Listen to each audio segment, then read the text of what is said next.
جتلا دیا جائے گا انسان کو اس دن جو کچھ اس نے آگے بھیجا ہوگا اور جو کچھ پیچھے چھوڑا ہوگا۔ یعنی تقدیم و تاخیر کے اس فلسفے کو یوں سمجھیں گے کہ ہمارے اچھے اور برے اعمال کے بدلے کا ایک حصہ تو ہماری زندگیوں میں ہی آخرت کے لیے ہمارے اعمال نامے میں جمع ہوتا رہتا ہے، جبکہ ان اعمال کا ایک دوسرا حصہ اچھے یا برے اثرات کی صورت میں اس دنیا میں رہ جاتا ہے۔ یہ اثرات اس دنیا میں جب تک موجود رہتے ہیں ان کے بدلے میں بھی ثواب یا گناہ متعلقہ شخص کے اعمال نامے میں متواتر شامل ہوتا رہتا ہے۔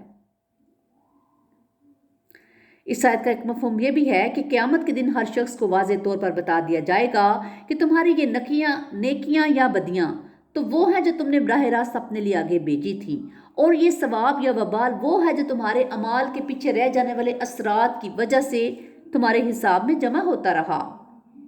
استغفر اللہ۔ بل الانسان علی نفسہ بصیرہ، بلکہ انسان تو اپنے نفس کے احوال پر خود ہی خوب بصیرت رکھتا ہے۔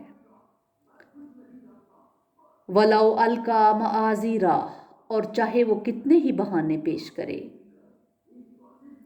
لَا تُحَرِّكْ بِهِ لِسَانَكَ لِتَعْجَلَ بِهِ، آپ اس کے ساتھ اپنی زبان کو تیزی سے حرکت نہ دیں۔ یعنی حضور صلی اللہ علیہ وسلم کا معمول تھا کہ جو ہی حضرت جبرائیل علیہ السلام وحی لے کر آتے تھے آپ نئے کلام کو فوری طور پر یاد کرنے کی کوشش کرتے۔ اسی پس منظر میں یہاں آپ صلی اللہ علیہ وآلہ وسلم کو تسلی دی جا رہی ہے کہ اس زمن میں آپ فکر مند نہ ہوں۔ اِنَّ عَلَيْنَا جَمْعَهُ وَقُرْآنَهُ، اسے جمع کرنا اور پڑھا دینا ہمارے ذمہ ہے۔ یعنی آپ تسلی رکھیں، قرآن مجید میں سے کوئی آیت یا کوئی لفظ آپ بھولیں گے نہیں، اس پورے کلام کی حفاظت اور ترتیب ہمارے ذمہ ہے۔ فَإِذَا قَرَأْنَاهُ فَاتَّبِعْ قُرْآنَهُ، پھر جب ہم اسے پڑھوا دیں گے تو آپ اس قرأت کی پیروی کیجئے۔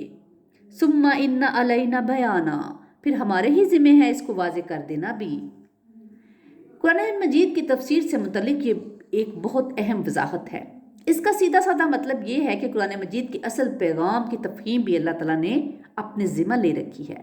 عملی طور پر اس کی صورت تو ایک یہ ہے کہ قرآن حسب ضرورت خود ہی اپنے احکام کی وضاحت کرتا ہے۔ کَلَّا بَلْ تُحِبُّونَ الْعَاجِلَةَ، ہرگز نہیں، اصل بات یہ ہے کہ تم لوگ جلدی ملنے والی چیز سے محبت کرتے ہو، یعنی دنیا سے۔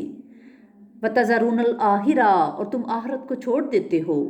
وَجُوهٌ يَوْمَئِذٍ نَاظِرَةٌ، بہت سے چہرے اس دن تر و تازہ ہوں گے۔ اِلیٰ رَبِّهَا نَاظِرَةٌ، اپنے رب کی طرف دیکھ رہے ہوں گے۔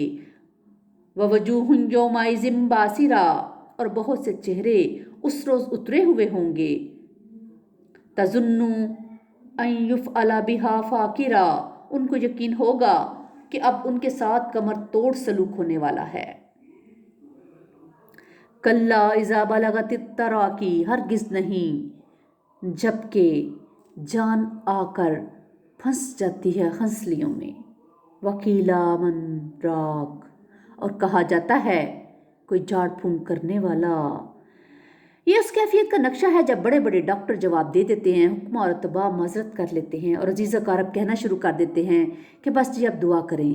اس وقت بڑے سے بڑا عقلیت پسند شخص بھی چاہتا ہے کہ کسی جھاڑ پھونک کرنے والے کو بلا لیا جائے یا کسی تعویذ گنڈے والے کو پوچھ لیا جائے، شاید کہ ایسی کسی ترکیب سے اس کا پیارا موت کے منہ میں جانے سے بچ جائے۔ وَظَنَّ أَنَّهُ الْفِرَاقُ، اور وہ سمجھ جاتا ہے کہ اب جدائی کی گھڑی آ پہنچی ہے۔ یعنی آدمی کو یقین ہو جاتا ہے کہ اب اہل و عیال سے بچھڑنے اور بڑے ارمانوں سے بنائے ہوئے گھر اور مال و اسباب کو چھوڑنے کا وقت آ پہنچا ہے۔ وَتَفَّتِ السَّاقُ بِالسَّاقِ، اور پنڈلی پنڈلی سے لپٹ جاتی ہے۔ استغفر اللہ۔ یہ عین جانکنی کے وقت کی اس کیفیت کا ذکر ہے جب جسم کے نچلے حصے سے انسان کی جان نکلنا شروع ہو جاتی ہے۔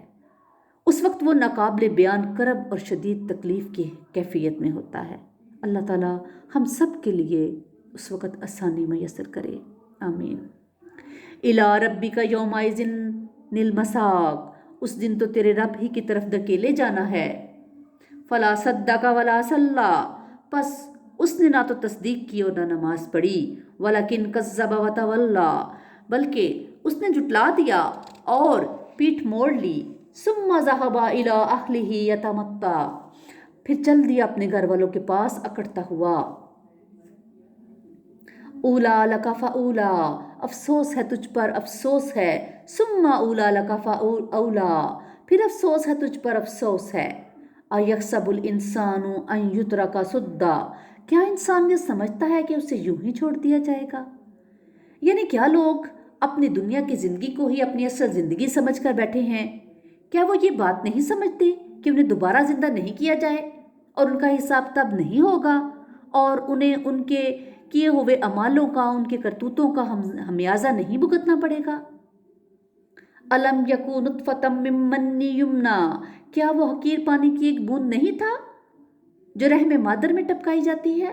ثم کان علقہ، پھر وہ ایک القا بنا، یعنی پانی کی اس بوند نے جونک جیسی شکل اختیار کر لی جو رحم مادر کی دیوار کے ساتھ چمٹی رہی۔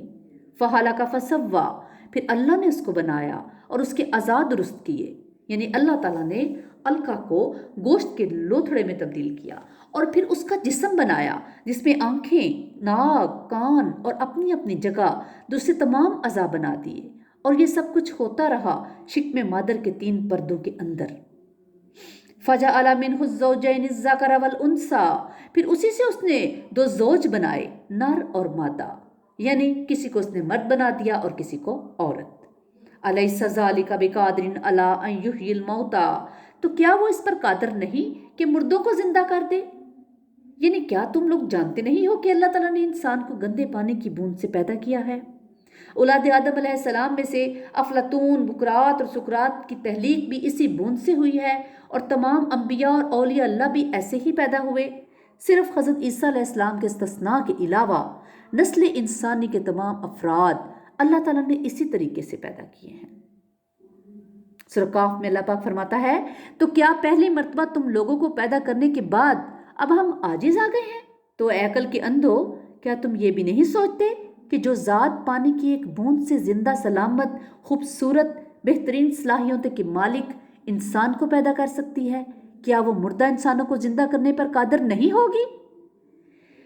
اس آیت کا انداز چونکہ سوالیہ ہے، اس لیے اسے سن کر یا پڑھ کر ہماری زبانوں پر بے ساختہ یہ الفاظ آ جانے چاہیے کہ کیوں نہیں، اے ہمارے پروردگار، تیری ذات پاک ہے، ہم گواہ ہیں کہ تو مردوں کو زندہ کرنے پر پوری طرح قادر ہے۔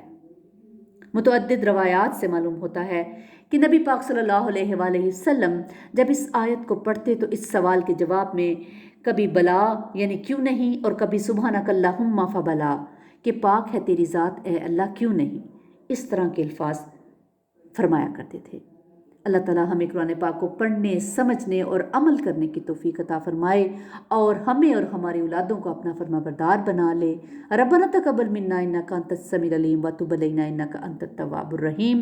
سبحان ربک رب العزۃ عما یصفون وسلام علی المرسلین والحمد للہ رب العالمین۔